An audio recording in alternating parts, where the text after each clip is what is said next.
नमस्कार प्रिय भाइयों और बहनों, आप सभी का स्वागत है हमारे आध्यात्मिक चैनल पवित्र पथ पे। आज का सत्संग एक बहुत गहरे सत्य पर आधारित है। ईश्वर सर्वत्र हैं। हम अक्सर भगवान को मंदिरों में खोजते हैं, मूर्तियों में खोजते हैं, तीर्थों में खोजते हैं, लेकिन क्या आपने कभी सोचा है क्या ईश्वर केवल मंदिर में है? यह वह हवा में भी है, प्रकृति में भी है, हर जीव में भी है और शायद हमारे अपने हृदय में भी है। आज के इस सत्संग में हम एक कहानी के माध्यम से समझेंगे कि वास्तव में ईश्वर हर जगह कैसे उपस्थित है। बहुत समय पहले की बात है। एक छोटे से गांव में रामदास नाम का एक साधारण व्यक्ति रहता था। रामदास बहुत धार्मिक था। वह रोज मंदिर जाता था, दीप जलाता था और भगवान से प्रार्थना करता था। लेकिन उसके मन में हमेशा एक सवाल रहता था। वह अक्सर सोचता था, लोग कहते हैं कि भगवान हर जगह है, लेकिन मुझे तो भगवान केवल मंदिर में दिखाई देते हैं। एक दिन उसने मंदिर के पुजारी से पूछा, महाराज, क्या सच में भगवान हर जगह हैं? पुजारी मुस्कुराए और बोले, हाँ, भगवान हर जगह है, लेकिन उसे देखने के लिए आँख नहीं, दृष्टि चाहिए। रामदास को यह बात समझ में नहीं आई।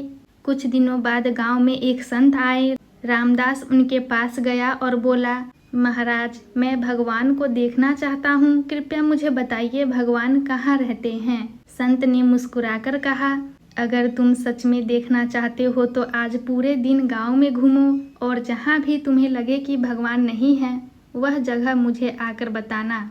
रामदास को लगा कि यह बहुत आसान काम है। वह सुबह गांव में निकला। सबसे पहले उसने देखा एक किसान खेत में मेहनत कर रहा था। सूरज की तेज धूप थी, लेकिन वह बिना रुके काम कर रहा था। रामदास ने सोचा, इस किसान की मेहनत में जीवन को चलाने वाली शक्ति है। उसने मन में महसूस किया, यह भी तो ईश्वर की शक्ति है। थोड़ा आगे गया, वहाँ उसने एक माँ को देखा जो अपने छोटे बच्चे को प्यार से खाना खिला रही थी। उस माँ की आंखों में इतना स्नेह और ममता थी कि रामदास का हृदय पिघल गया। उसने सोचा, यह ममता कहाँ से आती है, और उसके भीतर से आवाज आई, यह प्रेम ही तो ईश्वर है। रामदास आगे बढ़ा। उसने देखा पेड़ हवा में झूम रहे थे, पक्षी मधुर गीत गा रहे थे, नदी शांत से बह रही थी। उस पल उसे लगा, यह प्रकृति कितनी सुंदर है। फिर उसके मन में विचार आया, जिसने इतनी सुंदर दुनिया बनाई वह अवश्य हर जगह होगा। शाम को वह थककर एक पेड़ के नीचे बैठ गया। तभी उसने देखा एक बूढ़ा व्यक्ति सड़क पार करने की कोशिश कर रहा था।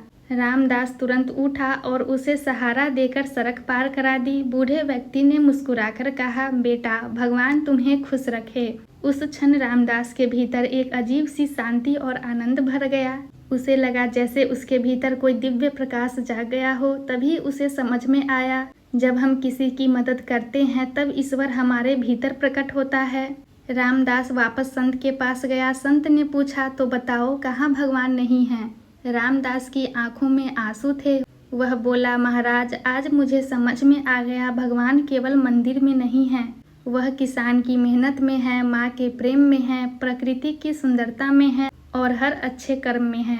सच में ईश्वर सर्वत्र हैं। संत मुस्कुराए और बोले, जिस दिन मनुष्य यह समझ लेता है कि ईश्वर हर जगह है, उस दिन उसका जीवन बदल जाता है।